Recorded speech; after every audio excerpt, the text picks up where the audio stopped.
I always want to make these quick, very quick. Don't get me wrong. Like this is not a unboxing.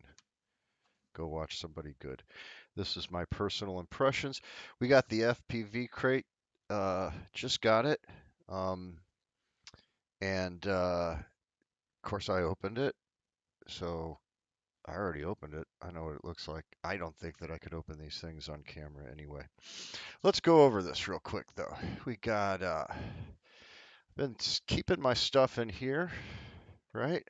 So we got a frame, we got the Yema frame, we got 4 booster motors, right? We got a flight controller, we got a camera. I threw in the XM Plus myself. Um, and that's what's in the box. That's what's in the Yema build. These are the parts that I'm going to use for this frame. Get it? I mean, the whole idea was get this FPVCrate subscription and see what kind of quad I ended up with. Well, let's put this aside for a minute here and let's see what we got. That's that's the thing, right? So stickers and stuff. There's a coupon in there for some TBS stuff if you buy it through Get FPV. Uh, we've got the props. The props are not bad, right? I mean, they're good props. I love the props, and probably probably the best reason to get one of these boxes for me at this point is just to get decent props, because I would probably never try these out. I'd spend a lot of time trying to figure out, oh, what's the best prop for my for my quadcopter, and um, yeah, so that's good.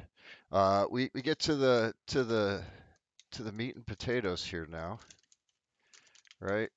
Which uh, which is this guy right here, the VTX. Um, this is a really good VTX, I think. I haven't tried it. I already knew about this VTX. It's a pretty good VTX. Um, I mean, what can you say, right? Uh, it seems like this would be a really good VTX for doing abandoned buildings or stuff where you really want to crank the power up, right? So I got a VTX. Screw it. And then the other thing is this little antenna right here. I got to double check, make sure that it's a right hand. But look at that little antenna. Yeah, you like it? It's TBS, so it's probably really good. Um, however, uh, I mean, let's take a look, right? Let's pull this stuff out. Uh, okay, but before we do that though, this is an N16 filter, and this has got to be for like a GoPro. I'm not going to pull it out. It's wrapped in paper, and I don't want. I, guess what? I do not have a GoPro, actually, so kind of pointless for me.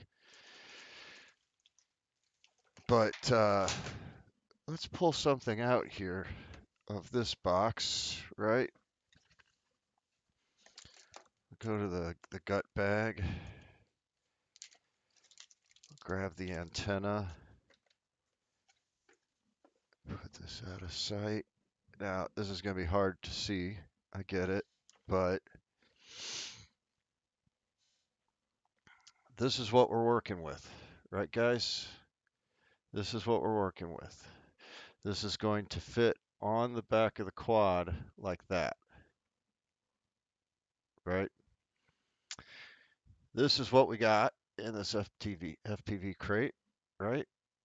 Uh, yeah, guess what doesn't go through the fucking hole? Guess what doesn't fucking work? This, not to mention that, you know, that's not it. That's not. That's don't this was there's no way. Why did they do that? Okay. So the second thing is, if you look at that Yema frame, that's a pretty tight frame, right? I mean, we get that out, and we get the canopy. I'm gonna get the canopy out real quick here. Trying, guys. Trying, trying. We can put that, set that up like that. That's not, that's a lot of room. You can fit a stack and a VTX into that, and you can fit your receiver and your camera. It'll all fit. Here's the thing, though, right?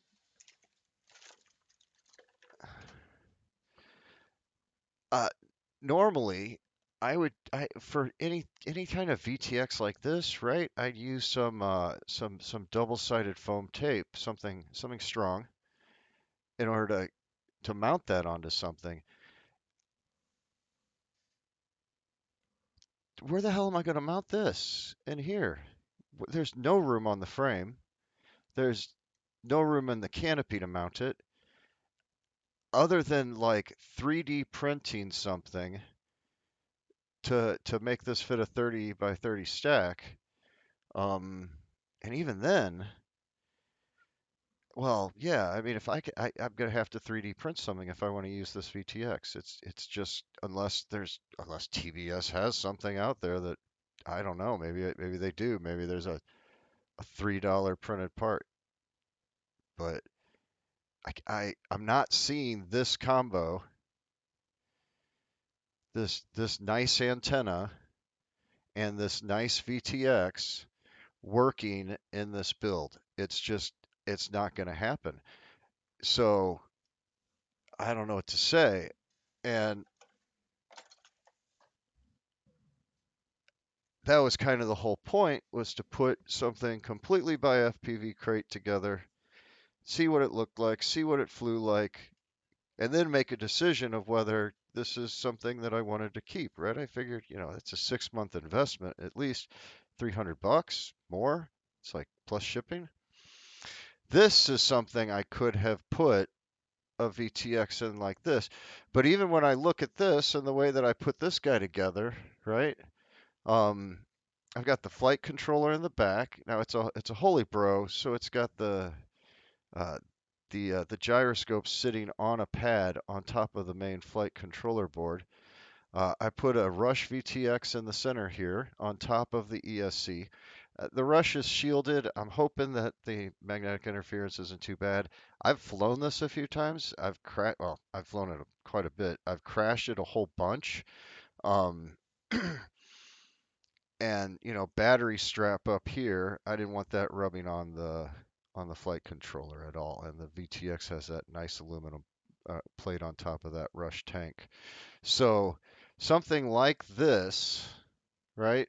Something like this, I'm thinking I would have to mount up underneath the top plate, like stick it up underneath the top plate, and that would be maybe the best place for it on a build like this. This is a slam frame. If it wasn't a slam, I'd have a lot of options, right? I'd have a lot more room to work with, but I don't know what to say. Don't make fun of my props either. I'm tearing this thing up in trees all the time. And I those are my throwaway props when I'm just screwing around. So the props are the best thing that came in this box for me, hands down. Now I guess I need a VTX. I'm gonna need a VTX. I know that. I'm gonna. Well, I mean, actually, I don't really need any of these, but this is a good antenna. I would definitely use it with that VTX. Don't get me wrong, but it's not going to work in the build. So it's not going to go into the box, which means that something else has to go into the box, right? I don't know where that's coming from, but you know what? Here's what I'm going to do. I already know. I may as well just tell you right now. So with the way this thing is looking for me, and I measured this out, this thing right here, there's a little plate that you mount inside of there, and that Rush VTX will fit on that tank upside down, and the XM Plus receiver will just fit inside of the top of that plate. So that's what I'm going to do. So I'm going to go buy a Rush Mini, and so I got one of these Lumineers, right? Um, this will fit this antenna right here, this Lumineer antenna. This will fit inside of here. Perfect, like it was made for it. Imagine that. So I have to add this from my personal stash to the FPVCrate build, right? And I got to go buy a VTX. I'm going to get one of those tiny tanks or one of those little Rush FPV tinies. That's what I'm going to do. And I don't know what to say. Maybe I'm overreacting. You can tell me in the comments. You can go off on me. I don't care. But yeah, I wasn't expecting this. I was expecting, on the website, if you go to the website and you look at the Yema builds that they have Rush FPV tanks in them. They're sitting right on top. And it makes sense, right? I don't know where I'm going to put this. All right, so that's it. Have a good one. 11 minutes. I talked too long. Sorry, guys.